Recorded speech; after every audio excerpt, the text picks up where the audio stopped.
Hello everyone, आप सभी का स्वागत है आपके अपने YouTube channel academic excellence in school में। आज की इस वीडियो में हम पढ़ने वाले हैं खंड अ। जैसा कि आप सभी को पता है, खंड अ ब स हम ऑलरेडी पढ़ चुके हैं। अगर आपने अ ब स हमारे साथ नहीं पढ़ा है तो इस वीडियो के डिस्क्रिप्शन में आपको एक लिंक मिल जाएगा, जहां जाकर आप ये चीजें पढ़ सकते हैं। तो चलिए शुरू करते हैं। प्रश्न 34 है। यहाँ दिया गया है NaCl, कॉपर सल्फेट और सोडियम कार्बोनेट, और यहाँ पे pH मान की कल्पना करनी है हमें। इनको देखकर हम देखेंगे NaCl बनता है HCl और NaOH से।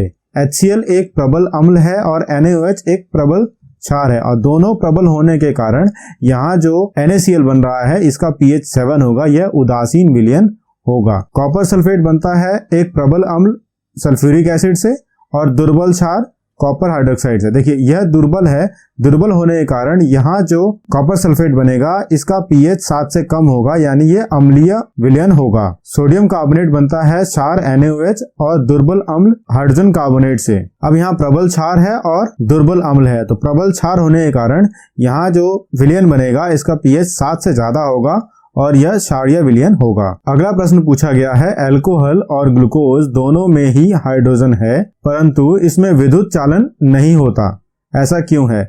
जानिए, अल्कोहल और ग्लूकोज दोनों में हाइड्रोजन होता है, लेकिन यह अम्ल नहीं है और पानी में डालने पर हाइड्रोजन को अपने से अलग नहीं होने देते, यानी यह आयन नहीं बनाते, और आयन नहीं बनाने के कारण विद्युत के कुचालक हैं। प्रश्न 34 में पूछा गया है, बेकिंग पाउडर बनाने के लिए बेकिंग सोडा को टार्टरिक अम्ल में क्यों मिलाया जाता है?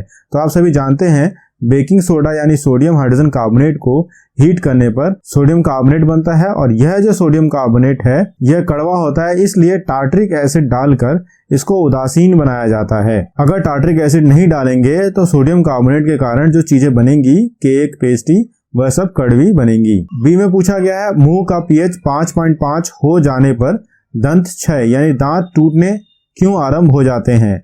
जानिए, pH 5.5 कम होने पर मुंह में भोजन के पश्चात मुख में बचे खाने के टुकड़ों को निम्नीकरण करके अम्ल बनता है, और यह अम्ल अगर pH 5.5 से कम हो जाएगा तो यह हमारे दांत के ऊपर कैल्शियम कार्बोनेट की जो लेयर है इसे खराब करने लगेगा और फिर दांत टूट जाएंगे। तीसरा है, हम किस प्रकार कह सकते हैं कॉपर सल्फेट में क्रिस्टलों में जल का क्रिस्टलीकरण होता है? तो कॉपर सल्फेट को जब हम हीट करते हैं तो यह सफेद हो जाता है। देखिए, कॉपर सल्फेट क्रिस्टल नीले रंग के होते हैं, जब इन्हें गर्म किया जाता है तो पानी इनसे बाहर निकल जाता है और यह सफेद हो जाते हैं। इस कारण से इनका रंग बदल जाता है और इसको हम क्रिस्टलाइजेशन कहते हैं। यह क्रिस्टलाइजेशन रिवर्स हो जाता है अगर हम उस व्हाइट पाउडर को थोड़ी देर के लिए एनवायरनमेंट में छोड़ दें। प्रश्न 35 में पूछा गया है, द्विखंडन और बहुखंडन में क्या क्या अंतर हैं? कोई 3 स्पष्ट करिए। द्विखंडन और बहुखंडन। देखिए, द्विखंडन में एक कोशिका 2 भागों में टूट जाती है, जबकि बहुखंडन में मलेरिया परिजीवी प्लाज्मोडियम एक साथ अनेक कोशिकाओं में टूट जाता है। तो यहाँ पे 1 से 2 बनते हैं और बहुखंडन में 1 से कई सारे बनते हैं। केंद्रक और कोशिका द्रव का एक साथ विभाजन होता है। यहाँ पर केंद्रक का पहले बहुत सारा विभाजन होता है और बाद में कोशिका द्रव विभाजित होता है। विभाजन क्षैतिज और अनुदैर्ध्य दोनों प्रकार से होता है। यहाँ विभाजन की कोई निश्चित प्रकार नहीं है। प्रश्न 35 का बी पार्ट है। यहाँ पूछा गया है, एक स्टॉक में 56 क्रोमोसोम्स हैं, स्कायन में 24 क्रोमोसोम है, तो बनाने वाले पौधे और जड़ में कोशिकाओं में कितने क्रोमोसोम होंगे? तो देखिए, पौधों का जड़ तंत्र यानी स्टॉक कहलाता है, जबकि फूलों और फलों में उत्पन्न करने वाले भाग को स्क्योन कहते हैं। सोमेटिक कोशिकाओं में क्रोमोसोम की संख्या एक जैसी होती है, जबकि लिंग कोशिकाओं में क्रोमोसोम की संख्या आधी हो जाती है। इसी प्रकार जड़ों में क्रोमोसोम की संख्या 56 होगी और अंड कोशिकाओं में यह 12 होगी। प्रश्न 35 के ए पार्ट में यह 3 चीजें पूछी गई हैं। तो पहली चीज को देखते हैं, प्लेसेंटा भ्रूण विकास के लिए अत्यंत आवश्यक है। तो बताना है प्लेसेंटा भ्रूण विकास के लिए अत्यंत आवश्यक क्यों है, यहाँ पे कारण बताना है। तो कारण है, प्लेसेंटा एक ऐसी विशेष ऊतक है जिसकी सहायता से भ्रूण को पोषक तत्व मिलता है और उसके अपशिष्ट पदार्थ भी बाहर निकल जाते हैं मां के रुधिर से। दूसरा है, शुक्रवाहिनी को अवरुद्ध करने पर गर्भाधारण रोका जा सकता है। तो शुक्राणुओं को जो शुक्रवाहिनी से जाते हैं इनके मार्ग को रोकने पर निषेचन नहीं होता। ठीक इसी प्रकार अंडवाहिनी को अवरुद्ध करने से गर्भधारण रोका जा सकता है। अंडवाहिनी को यानी अंड कोशिकाओं को जाने वाली नली अंडवाहिनी को रोकने से भी शुक्राणु का निषेचन नहीं हो पाएगा, क्योंकि अंडे वहां पर पहुंच नहीं पाएंगे। 35 का बी पार्ट है, नामांकित भाग ए बी सी और ई के नाम लिखिए, भाग ई का कार्य भी लिखिए। सो यहाँ पे ए बी सी डी और ई यहाँ पे लिखना है। ए को हम कहते हैं मूत्राशय, बी को कहते हैं शुक्रवाहिनी, सी को कहते हैं मूत्रमार्ग और ई को कहते हैं वृषण।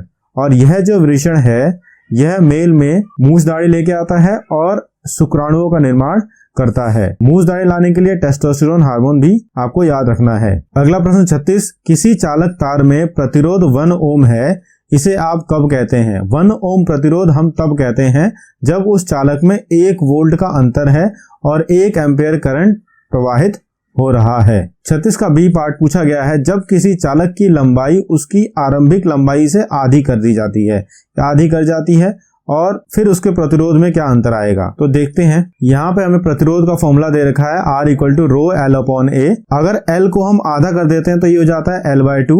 A को डबल होना पड़ेगा क्योंकि अगर वायर को हम मोड़ेंगे, आधा करेंगे तो वायर का जो क्रॉस सेक्शन है, एरिया है, वो डबल हो जाएगा। इसी प्रकार R' जो है यानी नया प्रतिरोध जो बनेगा वह रो L अपॉन A के हिसाब से रो L/4A होगा।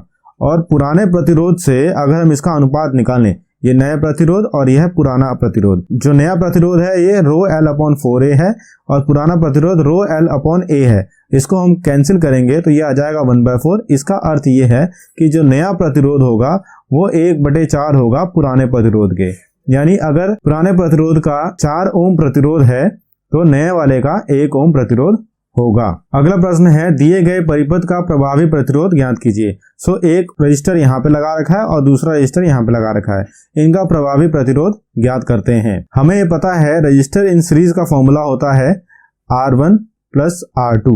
तो यहाँ पे R1 की वैल्यू 2 ओम रख देंगे और यहाँ पर R2 की वैल्यू 2 ओम रख देंगे। दोनों को मिला के ये बन जाएगा 4 ओम। तो ये हमारा इसका संक्षिप्त प्रतिरोध हो जाएगा। Thanks for watching. Do like, share, comment and subscribe our channel for further learning. अगर 50 लाइक्स मिल जाएंगे तो मैं नेक्स्ट प्रैक्टिस पेपर भी सॉल्व करूंगा। Thank you.